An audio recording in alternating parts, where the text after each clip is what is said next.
Biscuits fourrés aux dattes et boules au miel ornent les étagères et font saliver les clients.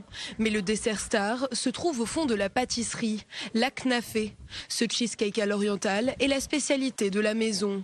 Sa réputation n'est plus à faire, mais Alex a pour mission d'expliquer à chaque client les spécificités des gâteaux et leurs origines. Les Israéliens de passage à Nazareth ne repartent pas sans s'être arrêtés ici. Tous les touristes israéliens, les juifs qui reviennent à Nazareth, ils connaissent le mahroum, le très bon bastari, ils sont venus manger le knafé, acheter le baklava, le halva, toutes les choses.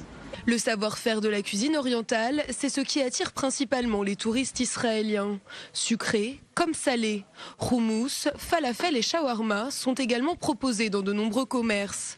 Autre point positif pour cette clientèle, magasins et restaurants sont ouverts le samedi, contrairement à la grande majorité de ceux présents dans le reste du pays. Au-delà de la gastronomie, les visiteurs apprécient l'ambiance de cette ville mythique et antique. La voix du muezzin, le son de l'église, les cloches, les gens, les locaux. Hein? Il y a de super odeurs de café, de baklawa, d'épices. Ah, ça c'est des très bonnes odeurs. Selon la Banque d'Israël, 60% des hommes arabes sont actifs. Ils travaillent pour la plupart dans la construction et gagnent la moitié du salaire d'un homme juif.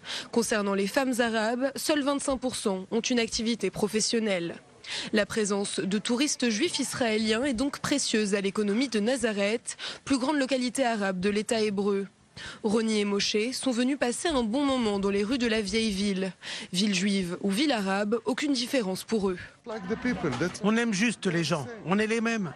Mes parents sont originaires du Maroc. Tout le monde me demande d'où je viens. Et quand je dis que je suis du Maroc, ils me disent que je suis arabe. Pour moi, c'est la même chose. Nazareth attire également les pèlerins chrétiens. Samir, propriétaire de cette boutique de souvenirs depuis 40 ans, regrette que Nazareth ne soit pas autant plébiscité que Jérusalem ou Bethléem. Résultat, les commerçants doivent pratiquer des tarifs compétitifs pour attirer les clients. À Bethléem et à Jérusalem, comme il y a beaucoup de touristes, les prix sont plus élevés, peut-être 2 ou 3 fois plus que nos prix. On veut travailler, on veut continuer, donc on reste comme ça.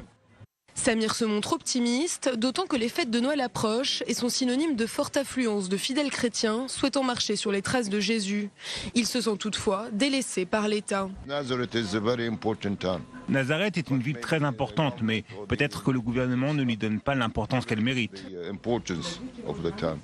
Une critique déjà formulée la semaine dernière par le chef de la liste arabe unie, Ayman Odeh. L'État hébreu lui se défend et rappelle qu'il a approuvé en décembre 2015 un plan sur 5 ans pour améliorer l'intégration économique et sociale des Arabes israéliens. Coût du projet, 13 milliards de shekels, soit 3 milliards d'euros.